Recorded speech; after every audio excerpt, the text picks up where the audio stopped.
Olá pessoal, sejam muito bem-vindos a este canal.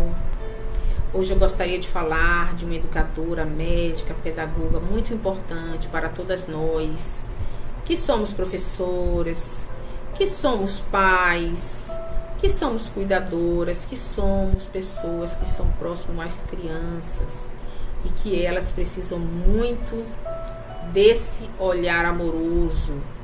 Nós estamos falando de Maria Montessori. Eu me chamo Elizabeth Mustafa e seja muito bem-vindo a este canal. Maria Montessori foi uma médica, pedagoga, muito importante do século XIX. Ela nasce no final do século XIX. E ela vai expressar no seu trabalho todo o conhecimento de medicina, de pedagogia, de neurociência, de psicologia. Ela é realmente, verdadeiramente, uma pessoa que muito contribuiu para a humanidade, para a educação das crianças. E nós precisamos sempre resgatar esses personagens que deixaram esse legado magnífico para que a gente possa caminhar com ela, com todas essas pessoas que trouxeram coisas boas e aprendermos também juntos, não é? A cada dia mais e aperfeiçoamos o nosso trabalho junto às crianças. Maria Montessori, ela foi contemporânea do Pestalozzi, que era um grande educador, também de Hippolyte Léon Denis Arrivaio, que é o nosso Allan Kardec, mas que era um grande educador, aluno do Pestalozzi. Ela foi também contemporânea a Freud, a Jung. Então você vai ver que Maria Montessori, ela foi uma mulher inserida no seu tempo e buscou todos os caminhos para a compreensão do seu trabalho junto às crianças. Ela começa os seus estudos a partir da prática educativa que ela tem com crianças especiais. Então ela começa a ensinar para crianças cegas, surdas, não é? Crianças mudas, crianças com dificuldade de aprendizagem de todos os níveis. E ela cria materiais para que essas crianças possam experimentar sensorialmente o conhecimento. E a partir desses estudos com crianças especiais, ela desenvolve toda uma metodologia de educação que deixa esse legado para nós.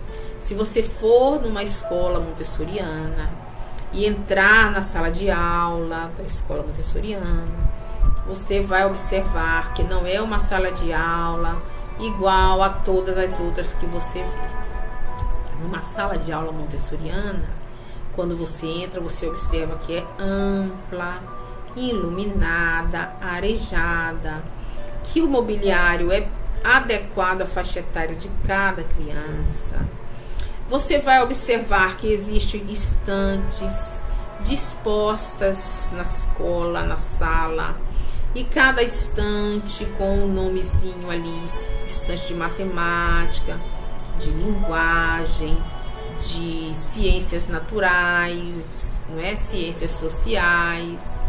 E nessas estantes baixinhas que ficam próximo à parede, todas espalhadas nos seus cantinhos bem elaborados, harmoniosamente elaborados, você vai observar que existe vários materiais em bandejas, materiais que parecem brinquedos, mas são materiais de estudo, são materiais sensoriais, não é? Que facilitam a compreensão da matemática, que facilitam a compreensão de cada ciência, que estão ali os joguinhos, né? Joguinhos entre aspas, porque a gente não pode chamar de joguinhos, são materiais de estudo, são materiais científicos para as crianças da primeira infância. E existe também uma linha no chão, como se fosse um círculo no chão, não é? Delimitando o espaço. Existe nos cantinhos das estantes alguns tapetes que as crianças vão poder colocar no chão para que em cima desse tapete seja utilizado material concreto, não pode espalhar pela sala inteira, dando uma harmonia, sinalizando para que exista uma disciplina bem delimitada, existe uma organização para que as crianças possam se acostumar com a disciplina, com a ordem, com a harmonia, e isso ir aos poucos sendo incorporado à vida e o cotidiano das crianças. Então, Maria Montessori, ela desenvolve uma metodologia que vai sendo trabalhada desde a primeira infância. Ela tem um livro muito importante que se chama Mente Absolvente. Veja só que nome, não é? Que ela fala que na primeira infância a criança tem uma mente tão poderosa de aquisição do conhecimento, que é uma fase que ela vai aprender as coisas com muito mais velocidade e detalhes do que uma criança maior, do que uma criança de mais de 3 anos. Ela fala que as crianças de 0 a 3 anos têm uma necessidade do silêncio, têm uma necessidade do ambiente organizado, não é? Uma necessidade de ter uma disciplina na rotina, e que todos esses fatores juntos vão fazer com que a criança aprenda com saúde, de forma saudável, e que ela seja uma pessoa equilibrada, em paz e tranquila. Então, ela aponta para nós a necessidade de sermos pessoas que contribuem para esse desenvolvimento saudável da criança na primeira infância. E é por isso que nós, estudando Maria Montessori, vamos poder nos movimentar dentro dessa questão da aprendizagem infantil com muito mais tranquilidade, porque ela dá um verdadeiro norte para todos nós. Então, pais, professores, estudem o trabalho de Maria Montessori, visitem uma escola montessoriana, conversem com as professoras, não é? Que é preciso a gente compreender como essa criança apreende o significado dos conteúdos apresentados. Maria Montessori nos reporta também a fazer uma reflexão sobre a aprendizagem deve ser cognitiva, não é?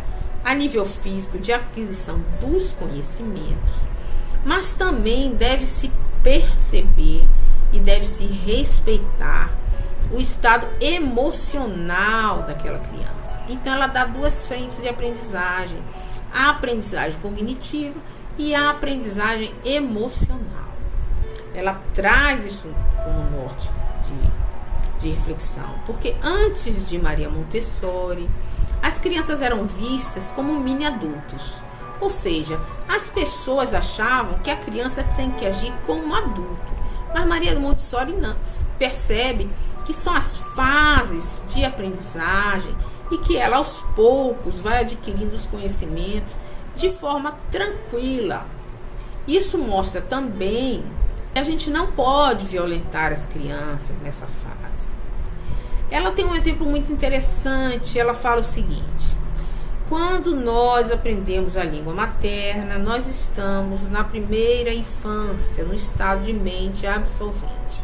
Isso quer dizer que qualquer outra língua que você venha a aprender no futuro, nenhuma dessas outras línguas você vai falar melhor do que aquela língua materna que você aprendeu na primeira infância. Mostrando aí como que na primeira infância é tudo muito mais rapidamente, muito mais perfeitamente absorvido por essa criança. Então, o cuidado da educação que devemos ter na primeira infância é muito mais do que pensamos, porque essa criança vai perceber não só de forma mental, como também emocional. A criança percebe de forma emocional. a criança pequenininha, ela não tem uma mente concreta, ela não tem a mesma capacidade de abstração de um adulto. Então, Maria Montessori desenvolve o material sensorial, que são os materiais concretos, para que através dos sentidos, do tato, da audição, do olfato, do paladar, da visão, a criança se aproprie, porque ela sabe que nessa primeira infância esses sentidos estão aguçados. E é por isso que ela desenvolve material concreto.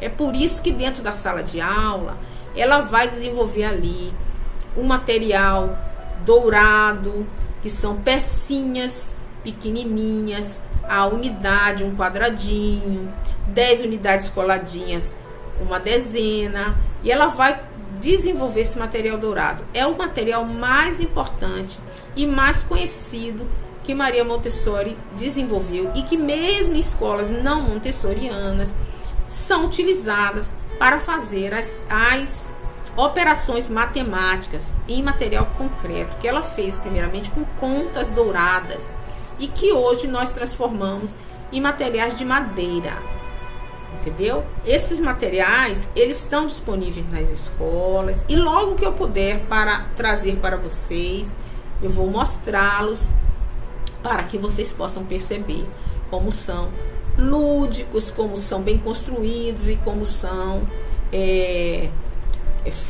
feitos de forma que a compreensão filosófica, a compreensão da essência do conteúdo de cada disciplina é colocado ali de forma concreta, de uma forma genial. É genial o trabalho de Maria Montessori, porque trata e versa sobre essas questões, não é verdade? Maria Montessori traz para as crianças uma educação virtuosa, que é uma educação que emana do respeito que se deve ter com o próximo. A própria criança na escola montessoriana é respeitada em seu ritmo. O ritmo de cada criança é diferente e cada criança vai se desenvolver, umas de forma mais rápida, outras de forma mais lenta. É por isso que nas escolas montessorianas você pode observar as agrupadas montessorianas. São o seguinte: nas escolas normais, as outras escolas que não são montessorianas, eles dividem as salas de aula com crianças da mesma faixa etária. Maria Montessori já acredita que é possível colocar numa classe, por exemplo, de crianças de 2 e 3 anos, crianças também de 4 e 5 anos, que estejam em estágios diferentes de aprendizagem. Porque a aula numa escola montessoriana é uma aula que não é uma aula dada para o grupão. É respeitado muito o individual de cada criança. E é respeitado o ritmo de cada criança. E Maria Montessori entende que as crianças maiores, elas tendem, no diálogo com as menores, a contribuir para a aprendizagem das pequenas e vice-versa.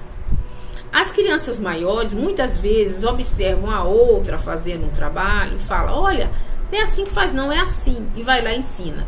E nesse convívio entre os menores e os maiores, vai existindo um amadurecimento nas relações sociais do grupo, que é preciso que tenha essas relações para o amadurecimento. Então, existe aí, então, uma maior fase de aprendizado. Numa agrupada montessoriana, a criança começa em um ano letivo e só vai terminar no segundo seguinte. Então, não é todo ano que ela troca de classe. Ela passa praticamente 2 anos na mesma sala de aprendizagem. Isso vai dando à criança mais tempo de amadurecimento do conhecimento. É diferente, não é? Numa escola montessoriana também não existe um recreio, um intervalo onde todas as crianças saem ao mesmo tempo, fazendo com que a escola se torne tumultuada e barulhenta durante um período. Numa escola montessoriana, saem grupos pequenos de 3 ou 4 crianças ao lanche, às atividades fora de sala, nos jardins, aos poucos. Quando as 3 ou 4 crianças voltam para a sala, outras 3 ou 4 saem, fazendo com que a escola esteja sempre num ambiente harmônico e silencioso. Porque para Maria Montessori, a escola é um ambiente sagrado, um ambiente de aprendizagem e que deve ser mantido o silêncio, a harmonia, a ordem, o respeito. São construídas numa rotina cotidiana, onde a criança, se acostumando com aquele ambiente, tende a levar para fora, nos seus ambientes de vivência, com a família, com os amigos, a mesma prática harmônica, fazendo com que esta criança se torne um adulto equilibrado, harmonizado, pacificado, tranquilo e em paz, capaz de produzir e se concentrar. Também existe todo um movimento para a concentração das crianças. Tanto é que o trabalho na linha, as crianças caminharem em cima da linha como quem caminha em cima dos trilhos de um trem, porque foi a partir dessa observação das crianças caminhando num trilho de trem que Maria Montessori desenvolveu o trabalho exercido em cima da linha. Caminhar em cima de uma linha, pé na frente, pé atrás, buscando equilíbrio, fazendo atividades que podem ser musicais, artísticas e outras também que nós chamamos de vida prática, porque Maria Montessori dá um destaque muito importante. A criança precisa ter autonomia, ela precisa aprender o autocuidado, ela precisa fazer as coisas sozinhas, sem interferência o tempo todo dos adultos. As crianças que fazem um trabalho de vida prática, existem umas bandejas que estão dispostas na estante de vida prática, que podem ser muito importantes na primeira infância, na fase da mente absorvente, para desenvolver o movimento de pinça das mãos, esse movimento pequeno de pinça, porque é esse movimento de pinça que vai levar a criança a desenvolver, pegar na caneta para desenvolver a escrita. Então esse movimento é trabalhado nas bandejas de vida prática, com a pinça de sobrancelha, como se pega uma continha e passa para outra bandeja, é uma atividade. No começo ainda, quando a criança não se desenvolveu no movimento de pinça, ela pode trabalhar com um pegador de macarrão, de uma forma mais grande, uma pegada grande, como a criança pequenininha pega na colher. Tem a criancinha que pega na colher, aquela colher torta, que já vem tortinha assim, né, desenhada, porque ela ainda não sabe levar a boca. Então, esse movimento de pinça é um movimento de desenvolvimento psicomotor, que deve ser trabalhado pausadamente na primeira fase da criança. Então, são inúmeras atividades a serem trabalhadas para o bom funcionamento da psique da criança, não é? É uma visão muito importante, porque Maria Montessori, ela parte do indivíduo para o coletivo. Ela entende que o indivíduo educado muda o coletivo, e não o contrário, como outras correntes de pensamento de educação vão levantar essa hipótese. Por exemplo, a construção, o socioconstrutivismo, que versa a partir do pensamento de Paulo Freire. Quer dizer, é o movimento que Maria Montessori desenvolve é o contrário do socioconstrutivismo. O socioconstrutivismo busca do social para o individual. Então, numa escola socioconstrutivista, você não vai ter delimitação de ordem de espaço, de rotina disciplinar, é outra visão. Esses valores, ordem, disciplina, construção da sua identidade, é uma descoberta do aluno, não é uma indicação do professor e da escola, nem dos pais. O aluno tem que se descobrir. E não existe uma metodologia socioconstrutivista. O que existe é uma hipótese de aquisição do conhecimento. Isso quer dizer que a escola construtivista, ela experimenta no seu filho a hipótese que ele acredita. Então você não tem uma metodologia construtivista, não existe. Eles partem do princípio que o método é construído na sala de aula, com contato com o aluno, como se o aluno fosse dar parte da direção do trabalho a ser realizado na sala de aula. Com Maria Montessori, nós temos um método bem definido, científico, baseado na neurociência, na capacidade psicomotora das crianças, com profundo estudo e planejamento prévio dos professores. Isso quer dizer que o professor, ele leva para a sala de aula o seu planejamento e busca aplicar na sala de aula aquilo que ele preparou e estudou antes. Existe um planejamento diário, um planejamento mensal, anual, um planejamento feito com a escola, com os outros professores, em diálogo coletivo, para que aquele trabalho seja de forma responsável levado à criança. Enquanto que no socioconstrutivismo, a criança é um objeto experimental da escola que busca aplicar na criança uma hipótese de aquisição do conhecimento. É preciso diferenciar claramente essas duas vertentes, para que você, pai, não tenha a visão de mundo de que seu filho precisa de direcionamento e coloque numa escola que não dá direcionamento. E quando chegar na adolescência, você vai dizer: por que o meu filho se perdeu e ele não consegue se localizar?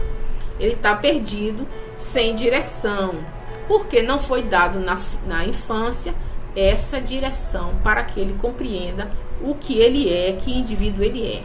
Ele não vai se autodescobrir. Na minha visão, é preciso que os pais, os educadores, sejam uns auxiliares dessa evolução que a criança vai galgar. Não é uma imposição, não é uma força que seja prejudicial na medida que se dá disciplina e ordem. É uma atitude constante de observação e que existe uma ordem. E como tal, nós, ainda imperfeitos, estamos em processo de descobrir-nos partícipes dessa ordem cósmica. Enquanto partícipes, precisamos nos localizar como seres que contribuem para essa harmonia, para essa ordem, mantendo uma disciplina e principalmente transformando vícios em virtudes. Eis aí a síntese do autoconhecimento, a síntese da reforma íntima, cada dia se tornando melhor. Hoje, melhor do que ontem, e amanhã melhor do que somos hoje. Isso que eu trago Maria Montessori para que a gente possa refletir. Porque eu vejo em Maria Montessori o cerne, a semente, a direção para essa veia, essa compreensão de que nós somos seres em evolução. Educar é passar para os filhos o que nós acreditamos. E cada família sabe qual o caminho melhor a seguir. Eu espero que vocês tenham curtido esse vídeo, que tenha sido contributivo e que deixe aí o seu like, os seus comentários. Comente para que possamos juntos crescer nessa experiência maravilhosa que é o aprendizado. Paz e bem para todos e muito obrigada.